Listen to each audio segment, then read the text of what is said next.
Hey y'all, this is AL Thick Madame, and this is the recap review for The Chi.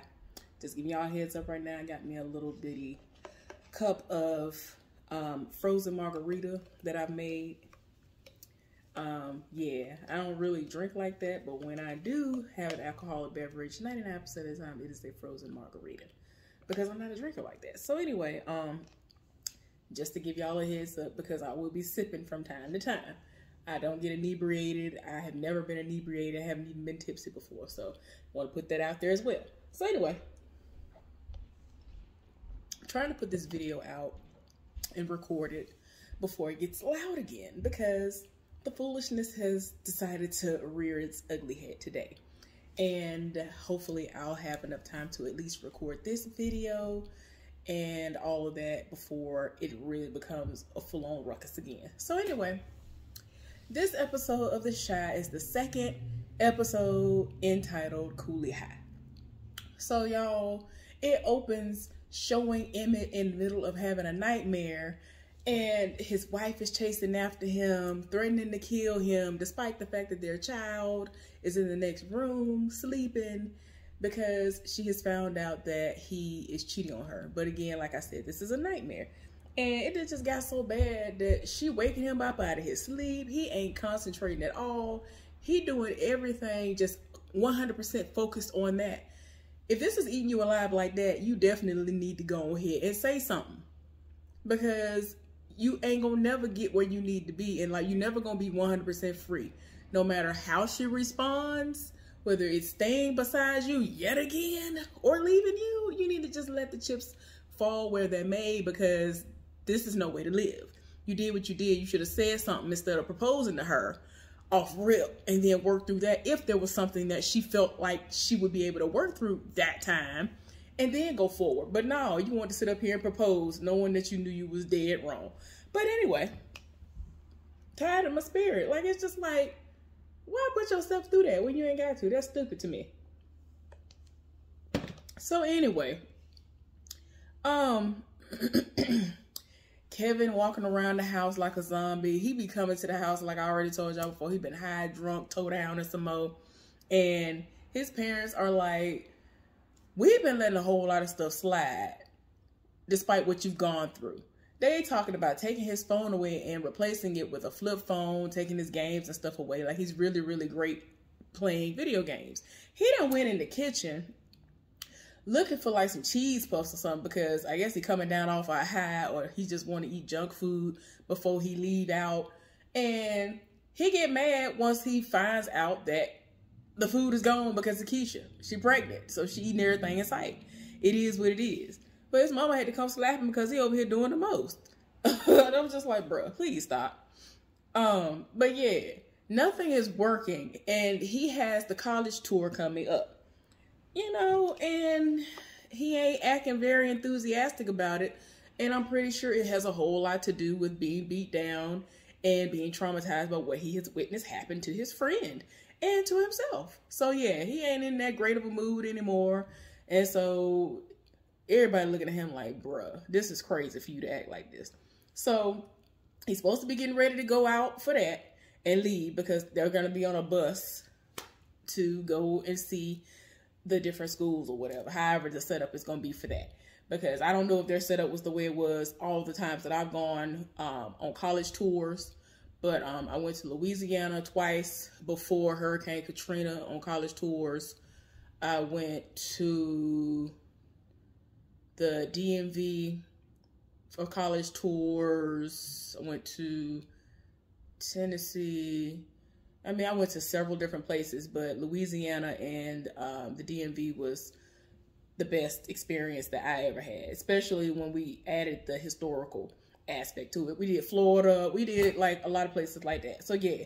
But yeah, Jacob is at the house getting ready, packing a bag, and he sees a box of condoms on his bed, and Imani is at the door.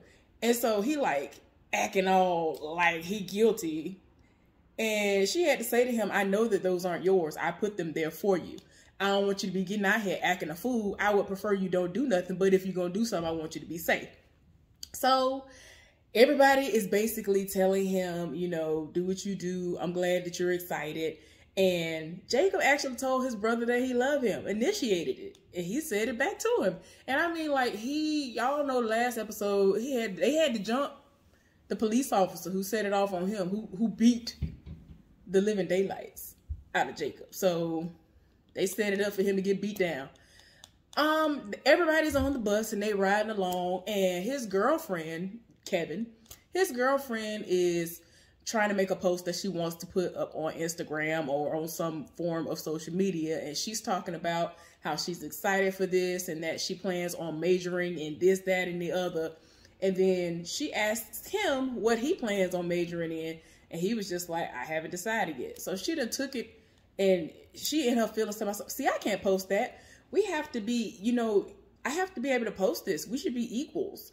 And I'm just like, girl, calm. It's like, I get it, but girl, calm down. She doing the most. And so he ain't trying to hit nothing she talking about. Jacob, you know, he over at another seat and he's by himself. And so he trying to make small talk with Jacob and ask him how his arm doing. He said the doctor said his arm is good and he'll be, you know, 100% ready to go in like 2-3 days. Man, some random snow bunny, that's what I'm gonna call her. Some random snow bunny, fighting training, then rolled up and was like, oh my gosh, you poor baby, you were just so brave. Black lives will always matter to me. How's your arm doing?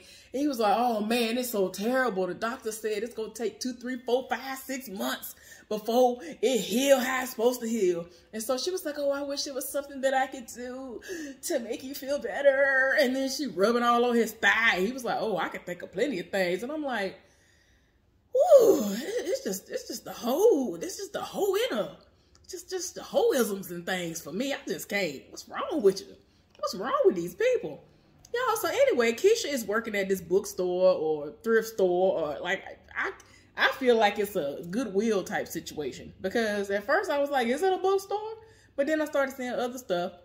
One minute I'm thinking it's a bookstore. The next minute I'm thinking that it is a, what is the thing called? Y'all about to say checking the cash. What is the name of the place? I can't even think of it. The place where you pawn, a pawn store, a pawn shop. But I'm just guessing it's somewhat of a Goodwill type thrift store or whatever. So she's working now.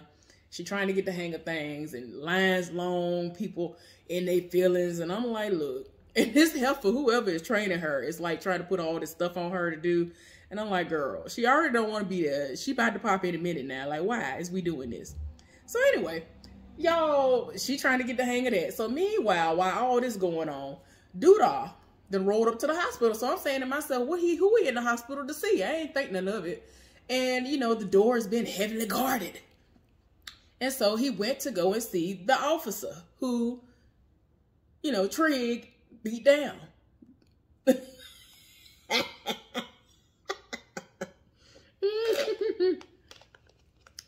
Because as soon as I saw him, I was like, oh, this is who he's here to see. All right. Y'all, so Doodah up in the hospital, talking to him. He's the mayor. So, you know, he over here talking to him. Want to know what's going on? What is the meaning of all this? You over here doing what you're doing. I just saw the video footage, and it don't look like you was just trying to talk to nobody to me. And so he want to understand why he rolled up like he did on Jacob. And he talking about, well, he didn't respect authority. I gave him an order. I told him to do something. He didn't do it. And he was like, didn't seem like you were doing much talking in the video, but all right. Child, this man gonna tell him, I've been a police officer for like 15 years or 18 years or something like that. I'm respected, and I've been in the military, and I have a wife and all these kids and all this other stuff. And I'm like, I'm sorry. I done got to a point where I tune all that out, because there are so many crooked cops out here. I don't care if you are on the wrong end of the law. I don't care what any of your accomplishments have been in life. And Doodah even was like, yeah, I hear all that, but you'd have had so many complaints throughout all them 18 years, sir. And he was like, well, of course I have a few complaints. It was like, yeah, it's more than just a few. Doodah ain't got time. Man, the people was outside wanting to know what was going on and what was he going to do about this police officer. Duda said it off on the left, right, front, and the back and said, what we going to do is, he fired. He fired. Ain't no more job for him. His job has been terminated. He just said it off, y'all. Duda said it off this entire episode. I was like, sir, did you have, I mean, and I was just like, now, if this was to happen in real life, I really feel like martial law would have to come into play. Martial law would probably be in full effect if this was to happen in real life, like right now. All the things that Duda did this entire episode, woo child. So anyway, Papa has a podcast. And I like Papa. And so, you know, it makes sense that he has a podcast. And so he is wondering if he is doing enough to spread the word about what has happened and how he feels about the state of all the stuff that's been going on in the world as it pertains to Black people and how we've been being treated. And so Maisha is talking to him, and she actually is kind of being doubtful that he will secure an interview with, I think he said Van Jones. And so he was like, well, I mean, I reached out to him, so, you know, he made it seem like he would be able to come, but she's been very doubtful that it's going to happen. And so she's just like, okay. But I mean, she really laughed it off. And it's like, instead of supporting her man, quote unquote, she laughing at him. So, I mean, that kind of bruises his ego a little bit. I mean, she's still supporting him. But she kind of like, boy, I hear you. I'm going to be right here. And I mean, she is helping to put up egg cartons to help soundproof the room and all that stuff so that he can have a podcast, you know, and be able to have some sort of, you know, situation going on that'll be able to kind of help how everything going. And, you know, the way the sound would sound, the way that the sound would be if he were to continuously do it. And he doesn't want, you know, the different difficulties that I've heard that people have when they don't soundproof wherever they are for those spaces. So yeah,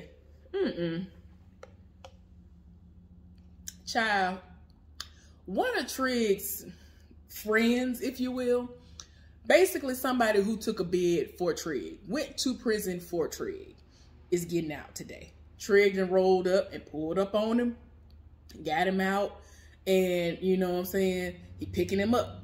And so he basically has promised him that he will be able to stay with him and his lady. Now, we later find out that he has not passed any of this information along to his woman. So yeah, y'all, Candy Burris' character is tired of her spirit, because Duda be out here making all these decisions that he feel like making at the drop of a dime. And it's funny because her and the lawyer, or whoever this man, I think it's a lawyer / somebody who endorsed him and whatever, they in there just talking about him. And so Duda come in the room and he was like, yeah, let me get y'all talking about me. And so she was just like, I did not sign up for this. And Duda was like, but you did though. And they trying to chew him out a little bit, but he like, look, I ain't got time. As usual, Duda done got a phone call, text message or whatever, and he can't stay.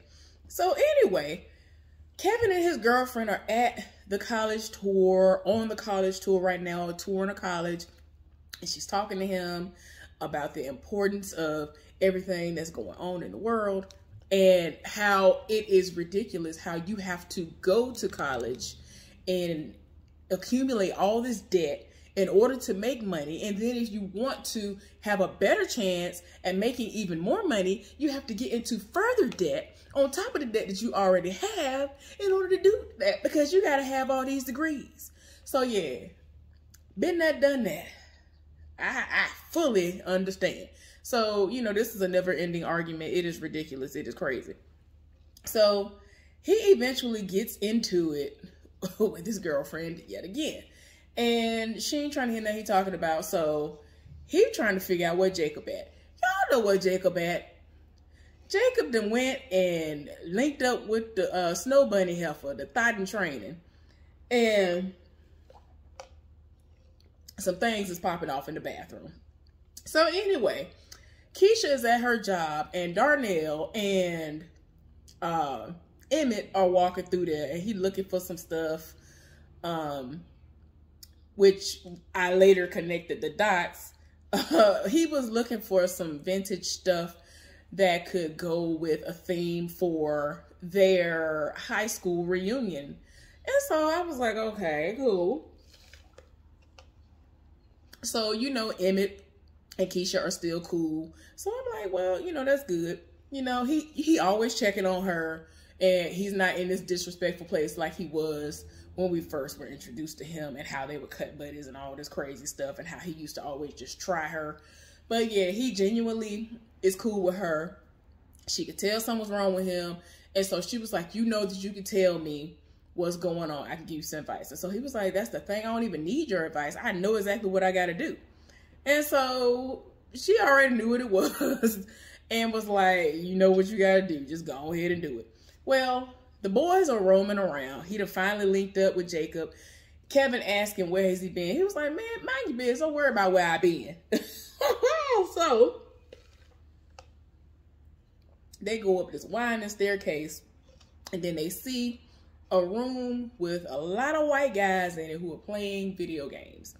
And so they can tell that they playing for money. Jacob says that he's not that great at it. He love it, but he don't love it like that. And so Kevin had to put him up on game and was like, you do know that a lot of people can pay for tuition and get scholarships and get a whole lot of money in that. There is a lot of money to be made in gaming. I wish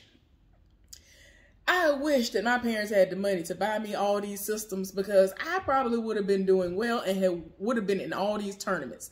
I've been to a tournament before with my ex. It was a fun experience, but I really wish that I could be one of those people who was in the tournament and could compete on that high level like the people who I saw. I'm talking about, it was like watching. It was like watching greatness unfold before my eyes. Look, that's just the geek nerdiness in me coming out. I'm sorry, excuse me. But y'all, anyway, child, Duda is holding there's a press conference going on. Child, Duda has set it all the way off because the people want to know what you're going to do about all this. What's going to happen to him? What's going to happen to all this other stuff? How are you going to fix these problems? Duda said, I'm defunding the police. I was like, wait a minute, sir. I'm telling y'all, if this was to happen in real life right now, martial law would be in full effect. I would be in the house. I'm sorry, I ain't got time. The people did the most when 45 didn't get back in office. They was out here doing the absolute most. I can only imagine what they would do if something like this was to happen, because a lot of those same people that live for them, no matter how wrong they can see footage showing they are, they don't care. I don't have time for it. But anyway, y'all, Emmett is in the middle of having sex with his wife, and he is not in the right mindset at all. His daddy's words are going through his head as if his daddy is talking to him, talking about, yeah, I knew we was going to double dip at some point in time. And I'm just like, who is just thinking of something like this? Like, you really need to tell her, like, this is ridiculous. He over here speaking and talking crazy. She over here thinking that he talking to her. It done got to the point that he done told her to get out of here, get the F out of here, or shut up or something. And so she pushed him off of her and was like, what is wrong with you? You been acting real crazy since you proposed to me. Well, the fool finally told her what it was hidden for, and she wasn't here for it. She was tired of her spirit. It is what it is. Child, keep in mind, earlier that morning, when she was going to go on by her day, because y'all know she's the local, you know, weed woman. Excuse me for making all that noise. Y'all know she's the local weed woman. And she had customers to tend to. Well, she lied and said that she was going to the studio in some unsavory neighborhood. And he was like, oh, that's not a safe area for you to go to. And you know, the dudes that be up in there recording, they be talking about doing all these terrible things to women. And so she was like, I mean, that's what you was doing. So I don't know why you trying to say what you saying, but I mean, it is what it is. But she lied talking about there was going to be some female rapper there. And so he was like, oh, well, that's different. She just be talking about this, that, and the other. And talk about how men ain't this, how men ain't that.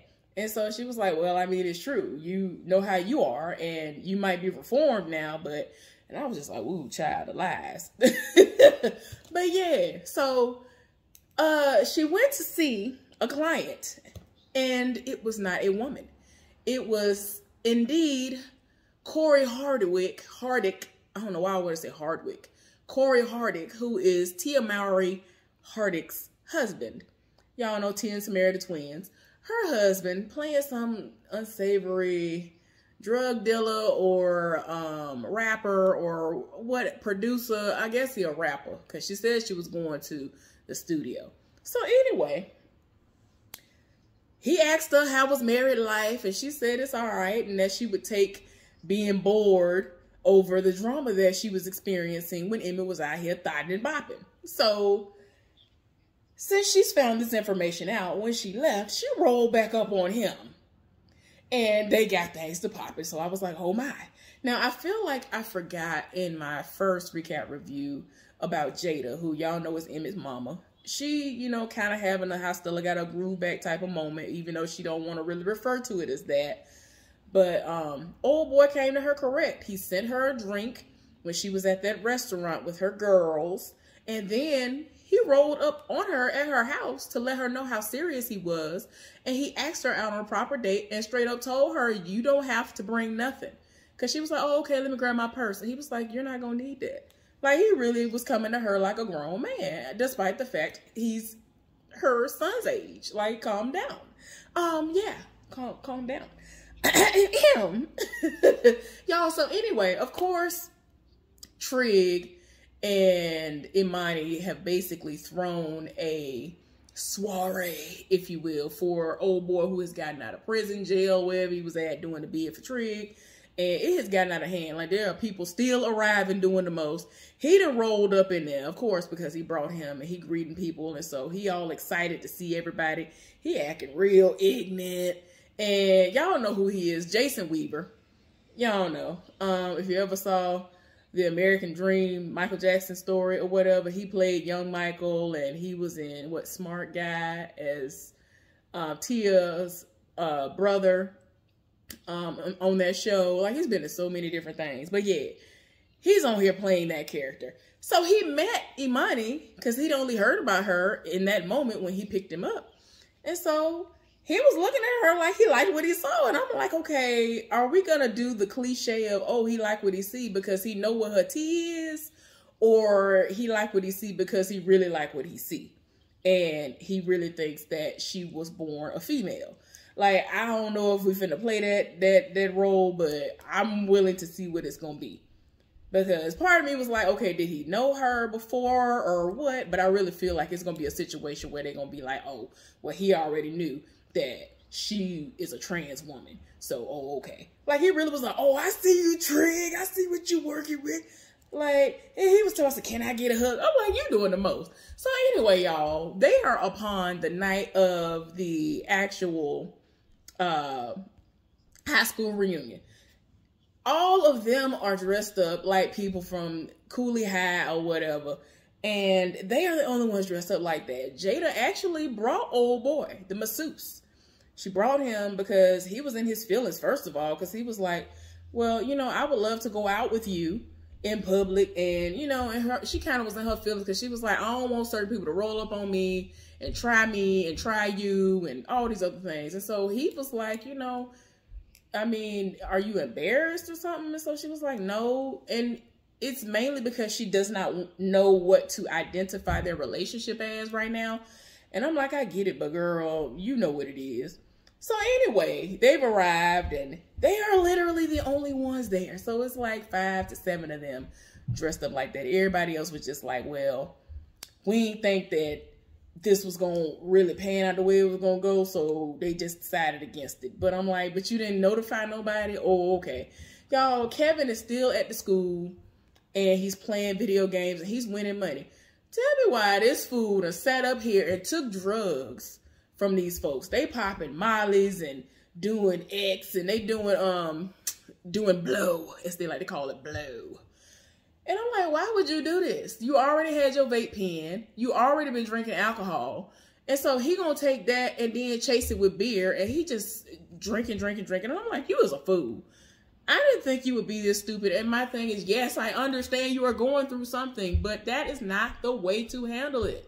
Like, stop. So anyway, he doing what he doing. Well, old boy never came through for Papa. So he kind of in his feelings, and he made a viral post. But Maisha was like, well, it looks like he didn't come because he was actually DMing him back and trying to get him to understand, but it's like he leaving him on red, and he looking like, I don't understand why he doing this. So he was about to put him on blast when Maisha told him that he seems to be doing something at the Red Table Talk today.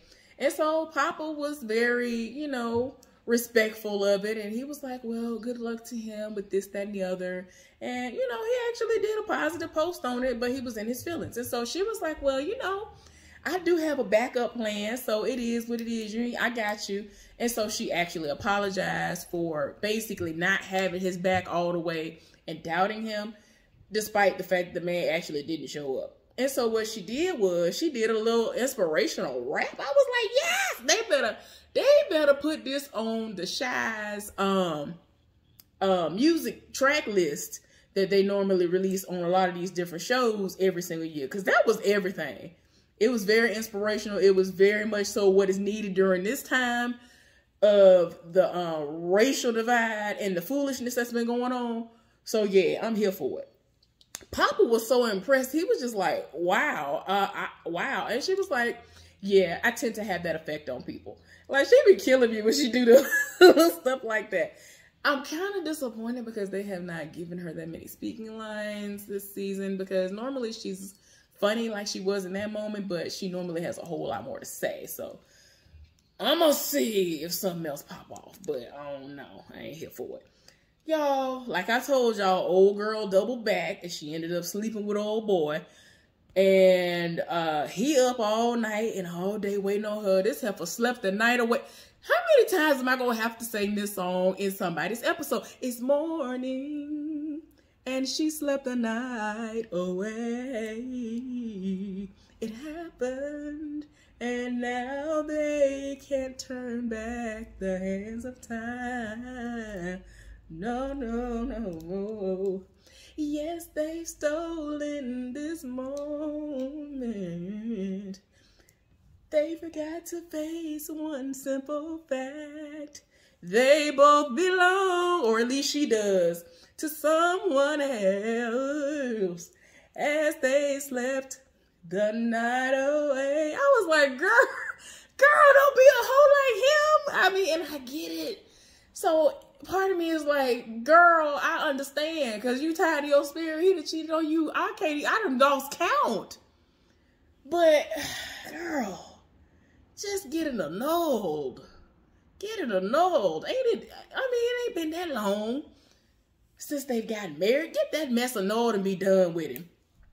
So, y'all, a whole George Floyd / Eric Garner situation was about to pop off. Trig was there and saw it, and he told the police officer to unhand that man. That's his cousin. He was like, oh yeah, so now this is your cousin too. He was like, yeah, this is like my cousin. This is like my uncle. This is like my cousin and all this other stuff. I'm going to take him home, leave him alone. He wouldn't hurt anybody. Like, he had to set it off. He told everybody in the neighborhood to put their phones out and record him. And so that's the only reason why he even obliged. And I'm just like, come on now. And so he ended up taking the man home. You could tell the man was missing, a little bit in the mind, possibly. And I'm just like, you was finna hem this man up and kill him possibly for no reason. Like, because you bored. Y'all have already been defunded. Go somewhere and sit down. Didn't nobody call you. There was no disturbance happening. The man was just there, minding his business. So anyway, Kevin done did the most. He over here done got high and drunk, and he done got kicked off the college tour. She had to go and pick him up because, again, he got kicked off the college tour. I'm like, boy, you doing the absolute most. So, Doodah is tied in his spirit. And so he done rolled up and he trying to figure out what's going on. Because the police officers, like he minding his business, the police officers rolling by, looking at him like, this nigger. Like, that's what they look like they saying. That's what they look like they could say. I'm just like, somebody please. Somebody please do something. And I'm like, is this the episode where he gonna get shot? Because they really doing the most right now. But anyway, y'all, they are on their way. The family, they are, as a collective, they are going to one of Keisha's appointments. And she's going to find out that the baby's doing fine. And that's pretty much it. And Keisha done already told him that he owes her. I don't know if a part of owing her was him being present at this doctor's appointment or what, or if something bigger is going to be expected of him later on. But yeah, he was there and he actually was asking questions, and she was in her feelings because, you know, she plans on giving this child up for adoption. And so the doctor is all enthusiastic, and I'm like, do you not know she's finna get this baby up for adoption? Like, I understand it's amazing news that the baby's doing well, but girl, she ain't really trying to hear all that. I mean, she is, but it's like, it's like daggers being thrown through her heart because this baby is growing inside of you. I can only imagine, y'all. But yeah, like I told y'all earlier, him is sitting up here waiting. Like, this fool really is waiting on her. He's standing at the door looking, waiting on her to come in the door. This heifer is at this man's house, laid up, and has no intention of coming to the house no time soon. And I'm just like, bruh. Anyway, thank y'all so much for tuning in to this recap of The Chi. Please thumbs up this video if you have not done so, and subscribe to my channel as well. I hope y'all are having a good day. Enjoy this day. Have a good one. Bye, y'all. And I'm sorry, y'all. I'm over here trying to end this all quick because I ended up going over, but I forgot to mention that Jada was in the middle of a session, if you will, with the young dude. And like, he really does care about her. He really does like her. And so he has his hand on her breast, and so he feels something. And he was like, what's going on right here? What is this? And so she was like, look, boy, you ain't got to worry about that. I get that checked out every single year around my birthday. I always get it done yearly. You ain't got to worry about that. And so you could tell, you could see the worry on his face. And so she was like, if you want me to, I will go ahead and get it checked out. Do you want me to get it checked out? And he was like, yes, please. So she went and got it checked out. Y'all, it is aggressive cancer. It is so aggressive, y'all. They show her crying. Y'all, when I tell y'all the memories of how I felt when I found out that I had cancer, even though it was stage 1, y'all, I pretty much reacted the same way she did. I didn't hear nothing after the doctor told me I had cancer. I was just like, I can't even hear nothing else. Like, I really could not even process it. I went out to my car and I was numb. So she going through. So we gonna see how it's going because she done tuned everything out after basically hearing that she has cancer, y'all. So this is a lot.